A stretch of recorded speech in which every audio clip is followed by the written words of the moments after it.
Hello everyone. नमस्कार मेरे प्यारे दोस्तों। मैं हूं कुणाल और आज हम लोग वेव ऑप्टिक्स के बारे में बात करने वाले हैं।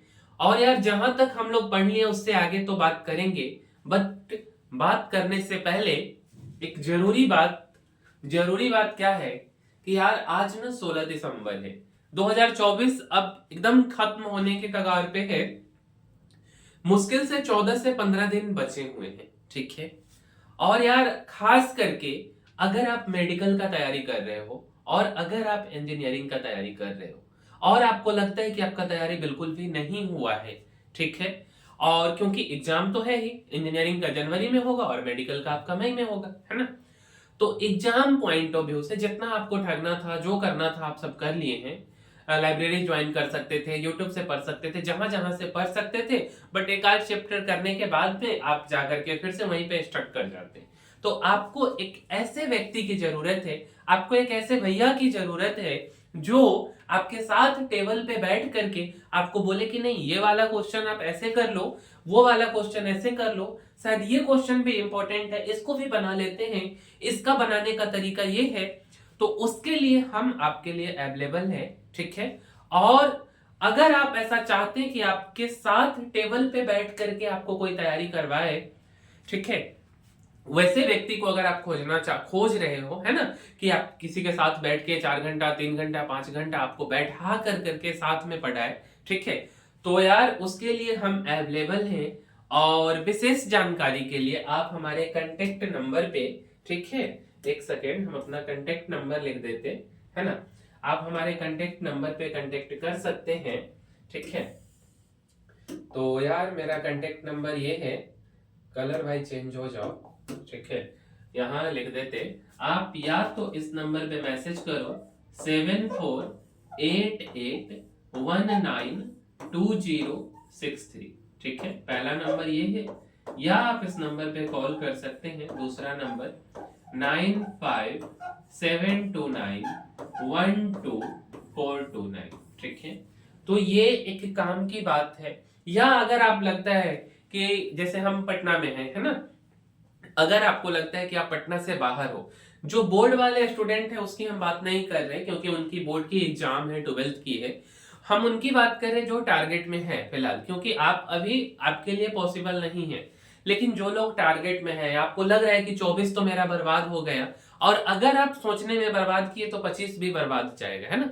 14-15 दिन तो बचा ही हुआ है केवल, है ना। तो यार उसको बचाना है अगर, तो आप आइए, आपको एक मेंटर की जरूरत है और उसके लिए हम अवेलेबल हैं। और अगर आपको फिर भी लगता है कि आप किसी गांव में हैं, किसी दूसरी जगह, बिहार के किसी भी डिस्ट्रिक्ट में हो, कहीं भी हो, किसी भी गांव में हो, तो आप आइए हमारे यहाँ, हम आपको खाना का व्यवस्था करेंगे, चाय पानी जो हो सकता है, हमसे जो बन पड़ेगा सब कुछ आपका हेल्प करेंगे, ठीक है। बस साथ में बैठ करके आपको पढ़ना है, ठीक है।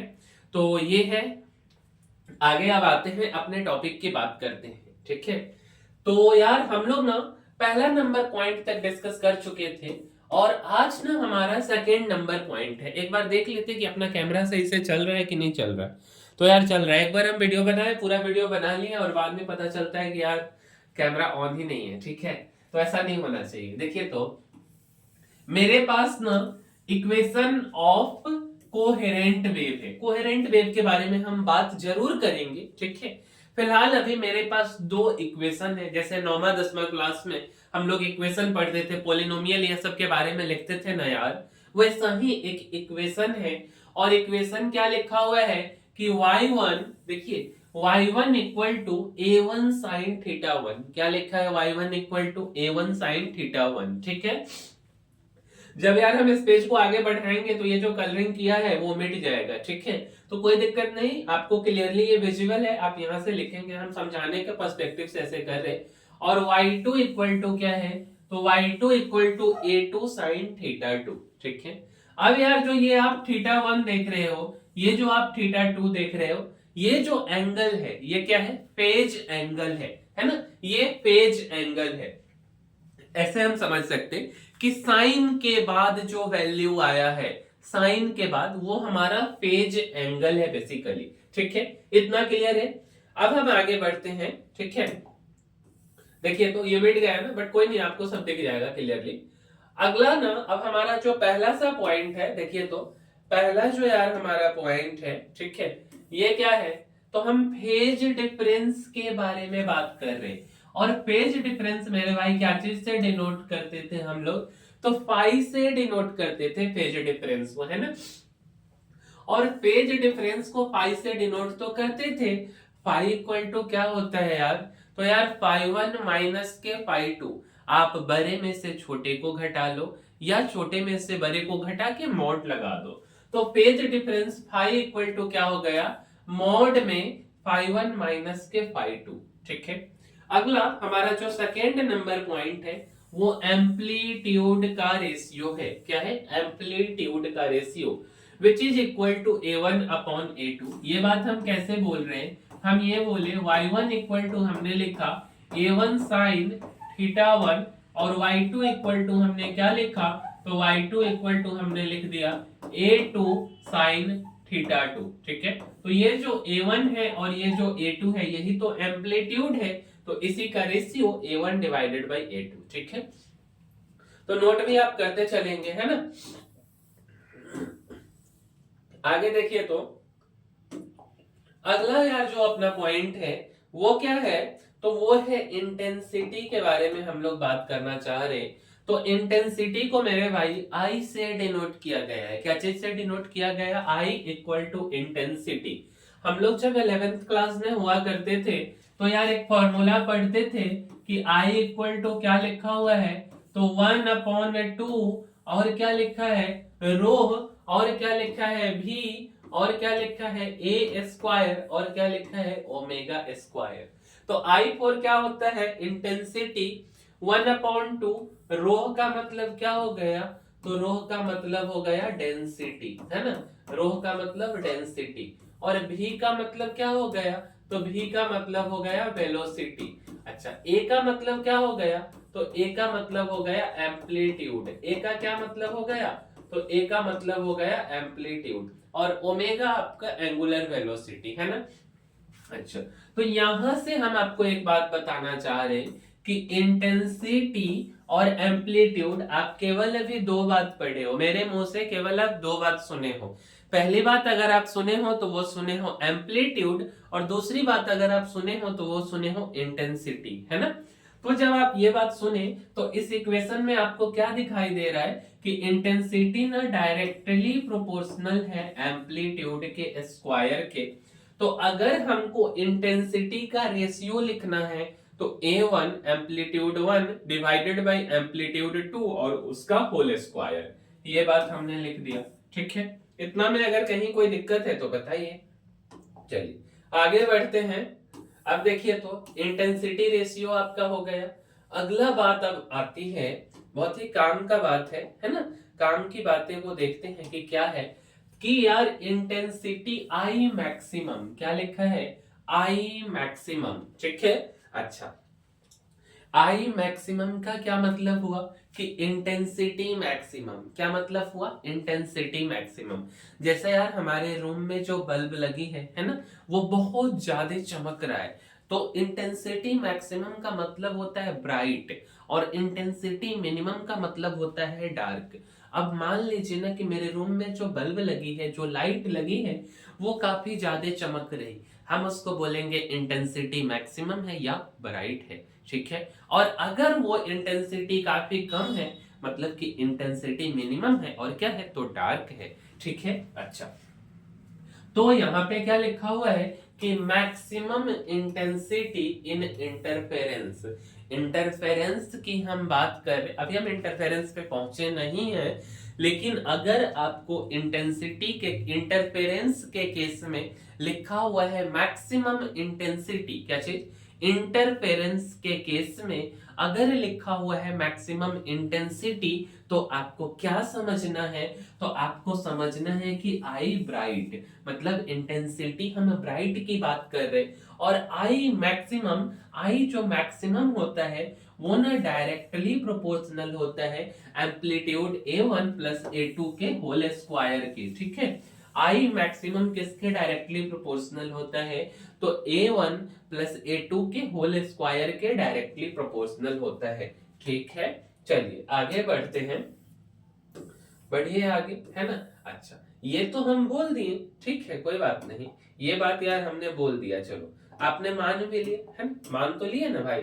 अच्छा, जब हम आपने मान लिया तो हम ना अभी तक आपको दो बात बताए, क्या क्या बताए, कि एक तो एम्पलीट्यूड और दूसरा हमने बता दिया इंटेंसिटी, है ना। अच्छा, तो मैक्सिमम इंटेंसिटी, जैसे मेरे पास जो वैल्यू आया, ध्यान से समझिए कि हम क्या बोलना चाह रहे हैं। इंटेंसिटी डायरेक्टली प्रोपोर्शनल टू आ गया ए स्क्वायर, ठीक है।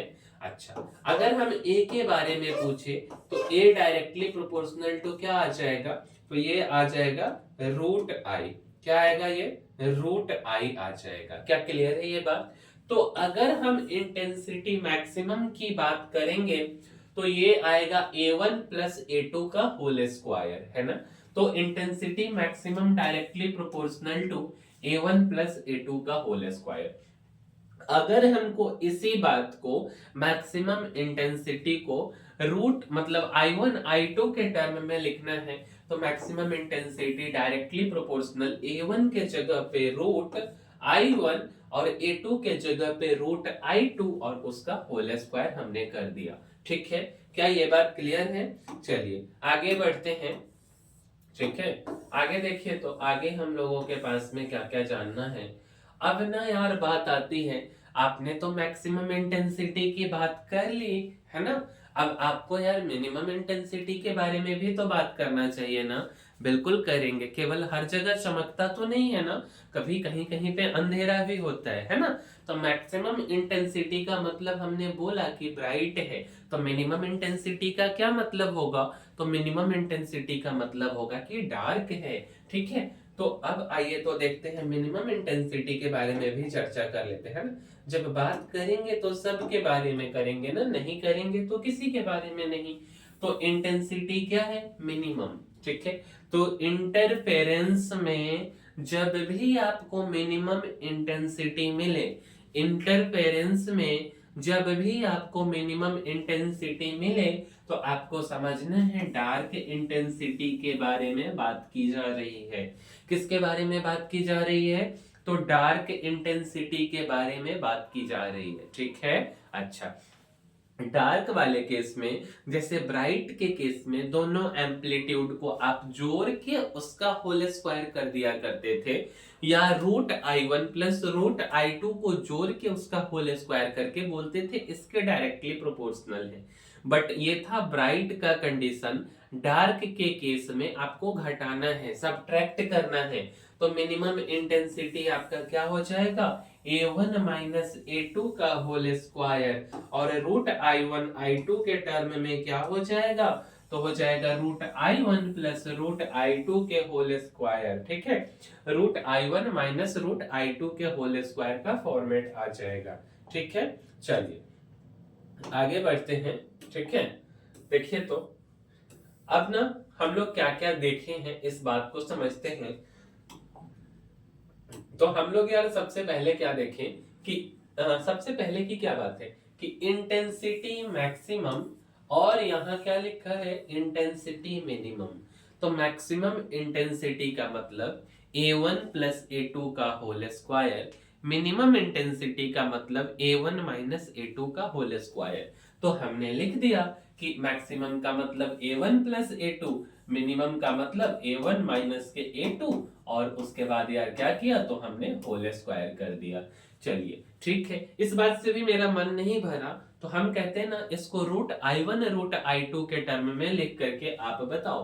कोई बात नहीं, लिख देते हैं maximum intensity root I1 plus में रूट I2 का होल स्क्वायर, और minimum intensity root I1 minus root I2 के होल स्क्वायर। तो लिख दिए, देखिए तो मैक्सिमम रूट I1 ये है ना, रूट I1, ठीक है, और प्लस में क्या है, तो रूट में आपका I2, और यहाँ पे क्या है, तो रूट में I1, और यहाँ पे क्या है, तो रूट में I2 और इसका होल स्क्वायर।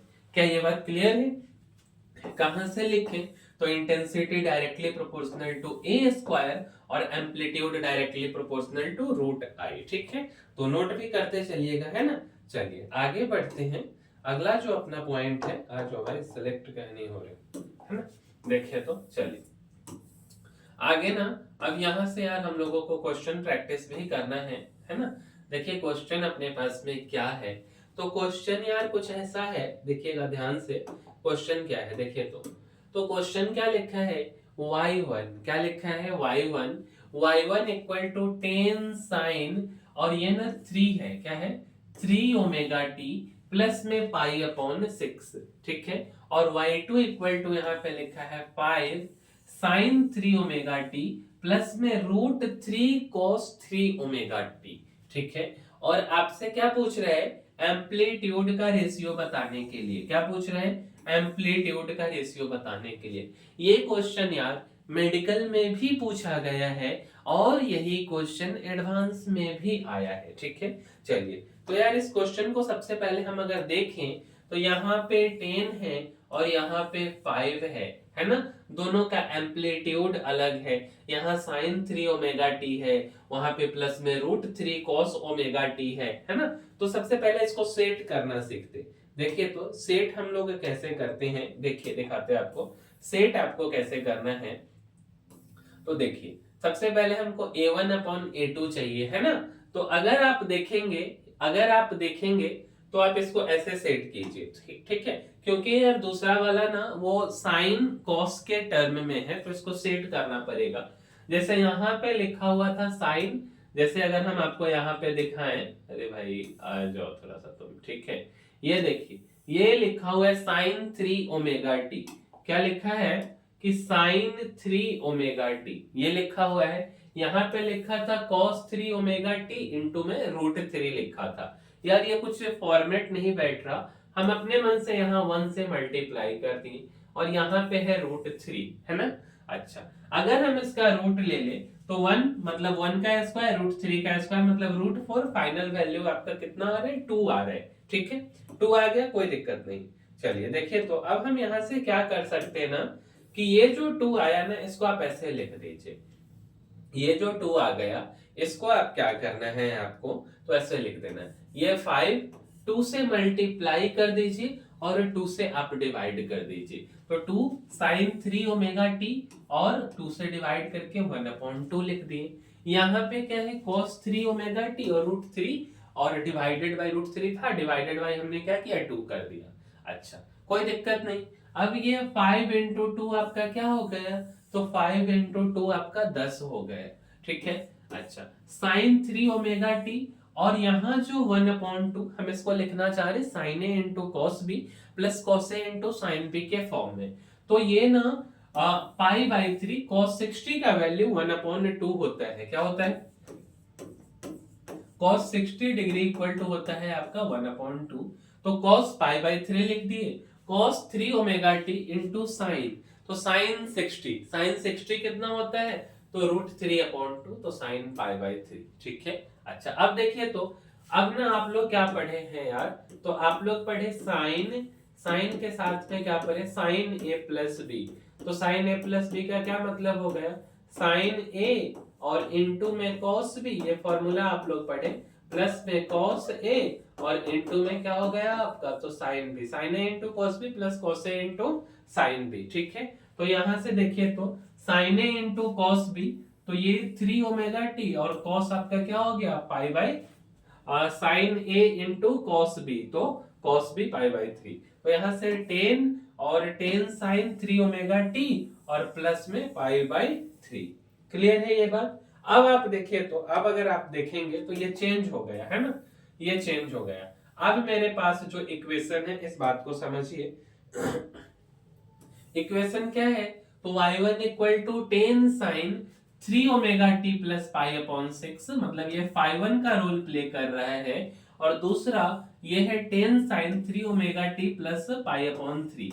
अब देखिए तो ये एकदम क्लियर दिख रहा है कि अब हमारा एम्पलीट्यूड यहाँ पे 10 और यहाँ पे 10, तो एम्पलीट्यूड का रेशियो क्या हो गया a1 upon a2, 10 upon 10 which is equal to आपका 1 हो गया, ठीक है। तो ऐसे हमको इस क्वेश्चन को बनाना था, ठीक है। अगला क्या है यार, तो अगला ना आपसे पूछा जा रहा है पेज डिफरेंस। क्या पूछा जा रहा है, पेज डिफरेंस के बारे में। अभी जस्ट हम आपको बताए पेज डिफरेंस 5 और फाई इक्वल टू आपको क्या लिखना है, तो आपको लिखना है फाई 1 और माइनस के फाई 2। ठीक है, यही बात हम आपको बताए ना, देख लीजिए। अगर हम इसकी बात करें, ठीक है, तो पेज डिफरेंस थोड़ा सा ऊपर लिखते है ना, ठीक है। देखिए तो फाई इक्वल टू हम आपको क्या बताएं, मॉड ले लीजिए और फाई 1 माइनस के फाई 2 करना है आपको, है ना। तो फाई 1 कितना है, देखिए तो 3 ओमेगा टी और प्लस में है पाई अपॉन 6 और फाई 2 कितना है, तो 3 omega t plus pi upon 3 which is equal to minus pi upon 3, है ना। ये कट गया और यहाँ बच गया पाई अपॉन 6 और माइनस के पाई अपॉन 3। ठीक है, तो ये कितना हो जाएगा, एलसीएम हो गया 6, तो ये पाई और यार 3 दूनी 6, तो माइनस के 2 पाई। ठीक है, तो फाइनल में क्या बच गया, तो आपका minus pi upon 6 which is equal to बाहर निकलेगा तो पाई अपॉन 6। तो फेज डिफरेंस आपका हमने क्या लिख दिया, तो फेज डिफरेंस हो गया आपका पाई अपॉन 6। ठीक है, चलिए आगे बढ़ते हैं। देखिए तो अगला क्वेश्चन क्या है यार, देखिए अगला क्वेश्चन आपको क्या दिए हुआ है, पाथ डिफरेंस निकालना है। क्या निकालना है, पाथ डिफरेंस निकालना है। ठीक है, अगला क्वेश्चन है कि आपको ना पाथ डिफरेंस निकालना है। क्या निकालना है, तो मेरे भाई आपको पाथ डिफरेंस निकालना है। ठीक है, अच्छा पाथ डिफरेंस निकालना है। पाथ डिफरेंस का क्या मतलब होता है, डेल्टा एस निकालना है। फेज डिफरेंस कितना दिया है, तो फेज डिफरेंस दिया है पाई अपॉन 6। ठीक है, तो अब आप बताएंगे, अब यहाँ पे आप बताएंगे, है ना, कि क्या होगा हमारा पाथ डिफरेंस। ठीक है, तो यार स्टार्टिंग में ना हम आपको फॉर्मूला बताए हुए थे। फॉर्मूला क्या बताए थे कि फाई इक्वल टू आपको 2 पाई और डिवाइडेड बाय लैम्डा और इनटू में क्या था, डेल्टा एस, यही बात था ना। और फाई का वैल्यू इस बार क्या दिया है, तो फाई का वैल्यू सेम पहले वाला ही क्वेश्चन है, पाई अपॉन 6 और ये किसके बराबर है, तो 2 पाई अपॉन लैम्डा और इनटू डेल्टा एस। हमको निकालना है डेल्टा एस, पाई से पाई को काट देते। ठीक है, और देखिए तो यहाँ क्या बच गया, तो यहाँ बच गया 1 upon 6 which is equal to 2 upon lambda और इनटू में डेल्टा एस। ठीक है, तो यहाँ से ये क्या हो जाएगा, ये लैम्डा जो है डिवाइड में मल्टीप्लाई में चला जाएगा और लैम्डा अपॉन 12 किसके बराबर हो जाएगा, तो ये हो जाएगा आपका डेल्टा एस के बराबर। तो डेल्टा एस आपका यहाँ से क्या निकल के आया, तो डेल्टा एस आपका निकल के आ गया लैम्डा बाई 12 और ये वाला value delta S lambda by 12। ठीक है, चलिए तो यही है ना। बेसिकली थोड़ा सा करके छोटा सा वीडियो बनाने का कोशिश करेंगे। ठीक है, तो ये हो गया हमारा। अगले में 3 नंबर पॉइंट तक हमारा हो गया है क्वेश्चन प्रैक्टिस में। ये चौथा पॉइंट जो कि मेडिकल का क्वेश्चन है, तो इसको अगले वीडियो में कंटिन्यू करते हैं। मिलते हैं हम लोग अगले वीडियो में, तब तक के लिए धन्यवाद।